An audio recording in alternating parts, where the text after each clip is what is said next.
साहिब समझा रहे हैं 10 द्वारे का पिंजरा, अरे तामे बोले कौन, और रहीने को अचरज है, उड़े सो चिरज कौन। कहते ये 10 द्वारे का पिंजरा है। 9 द्वार कहाँ है इसके? 9 खुले हुए हैं। कौन से 9 द्वार हैं? 2 आंखें, 2 कान, 2 नाक के छेद, 1 मुख, 7 हो गए।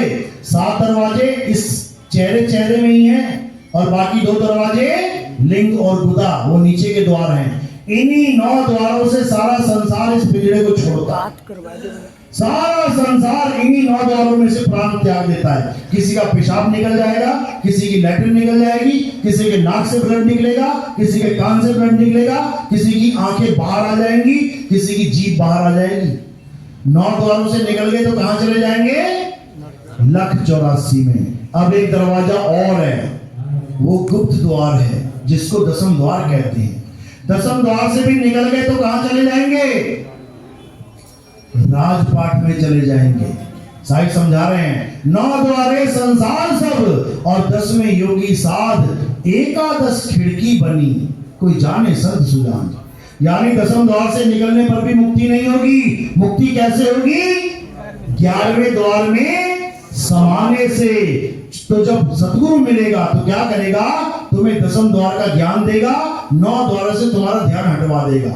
9 द्वार नहोदर फीके, रस अमृत 10वें चुईजे। यानी 10म द्वार के पार वो रस अमृत कैसे मिलेगा? अमृत का मतलब वो नहीं जो देवता अमृत लेके घूम रहे थे, वो नकली अमृत था, नकली था वो। असली अमृत क्या है? असली अमृत है आत्मा। अमृत यानी अमृत, मृत यानी मुर्दा, जो मर जाए। आगे आ लगा दिया, अमृत यानी जो कभी ना मरे। और वो कौन है? आत्मा ही जो अमृत है। उस अमृत को पाना है और अमर हो जाना है। इसमें हिंदू मुस्लिम सिख ईसाई वाली बात कोई नहीं है। हमारे यहाँ कोई मुस्लिम भाई बैठा है? हाथ खड़े करो। एक ही आया, 2, बाकी चले गए। सिख भाई कितने हैं? हाथ खड़े करो। बहुत अच्छी बात है। ईसाई है कोई?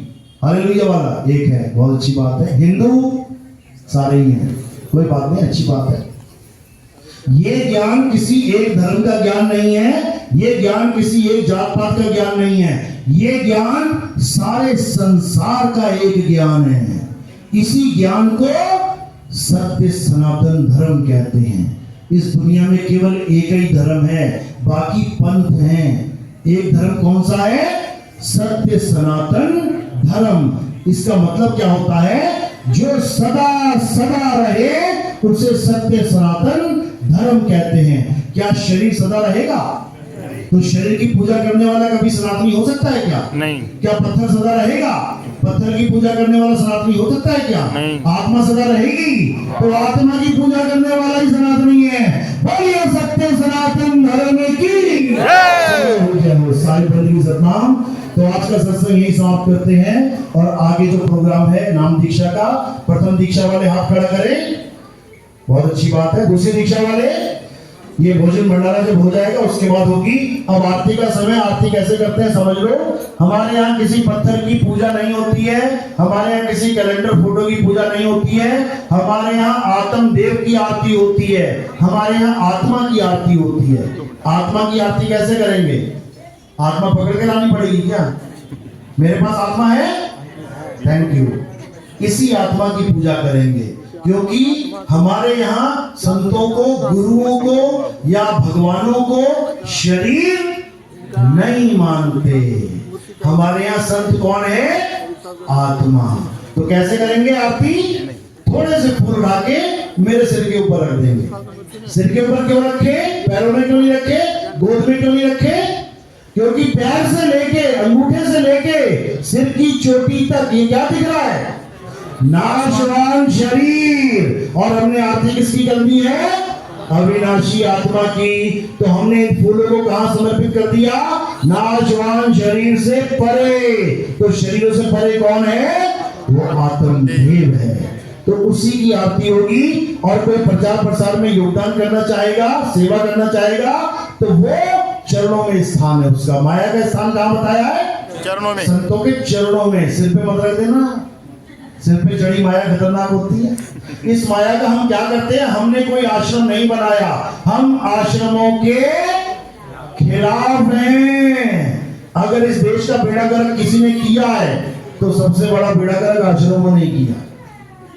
समझो, आज इतनी जमीनें किसी के पास नहीं है, लाखों लाखों किलोमीटरों की जमीनें खरीद ली बाबा लोगों ने। भजन गा रहे मन लागे मेरे यार फकीरी में। कितने का फकीर है पता है? 5,000 करोड़ का फकीर है। कौन कौन बनना चाहेगा 5,000 करोड़ का फकीर? सबके हाथ खड़े हो जाएंगे। यहाँ पर कोई आश्रम नहीं है, एक भी आश्रम ना हमने बनाया है, ना हम कोई आश्रम अपने लिए बनाएंगे। लोगों का एक एक पैसा कहाँ लगना चाहिए? प्रचार में। प्रचार में तुम्हारा जितना पैसा आता है कहाँ जाता है? हमारे टीवी में प्रोग्राम चलते हैं, साधना चैनल पे देखोगे मिलेंगे, ईश्वर टीवी पे मिलेंगे, आगे भी बात चल रही है, आगे भी चैनलों पे मिलेंगे। घर घर में बोध विचार तभी होगा जब आपका पैसा प्रचार में लगेगा। हमारा मकसद यहाँ पर जमीनें खरीदना, यहाँ पर बड़े बड़े आश्रम बनाना नहीं है। हमारा मकसद इस संसार से, इस भवसागर से सब जीवों को मुक्त करना है। जब पाकिस्तान में हमारे फौजी जाते हैं किसी को बचाने के लिए तो जमीनें खरीद के बैठ जाते हैं क्या? नहीं, वो जाते हैं, लोगों को इकट्ठा करते हैं और अपने घर सही सलामत लेके आते हैं। वहां की जमीनों से मोह नहीं रखते, वहां की बिल्डिंगों से मोह नहीं रखते। पता लगे छुड़वाने गए थे, खुद ही वहां बस गए। आज ये हाल हो गया है। संत आते हैं परमात्मा के घर से हम सबको इकट्ठा करके ले जाने के लिए, लेकिन यहाँ पर संत अड्डे बनाकर जम गए हैं। गति छूट नहीं रही है, आश्रम छूट नहीं रहे हैं, तो कहाँ जाएंगे अंत समय में? जहां आशा तहाँ वासा, वहां वासा। जमीन नहीं छूट रही है, केचुआ बन के आना पड़ेगा। पैसा नहीं छूट रहा, धन नहीं छूट रहा है, सांप बन के आना पड़ेगा। समझ लो। तो साहिब क्या कह रहे हैं? अरे रहना नहीं देश बेगाना है, ये धरती कागज की पुड़िया बूंद पड़े घुल जाना है, ये संसार झाड़ और झाकड़ उलझ पुलझ मर जाना है। और कहे कबीर सुनो भाई साधो, सतगुरु नाम ठिकाना है। अब इस संसार में वापस नहीं आना। बहुत जी लिए, बहुत मर भी लिए, अब ये जन्म मरण का खेल खत्म करके सदा सदा के लिए अमर हो जाना है। बोलिए परमपिता परमात्मा की जय। सतनाम साहिब बंदगी। साहिब। अब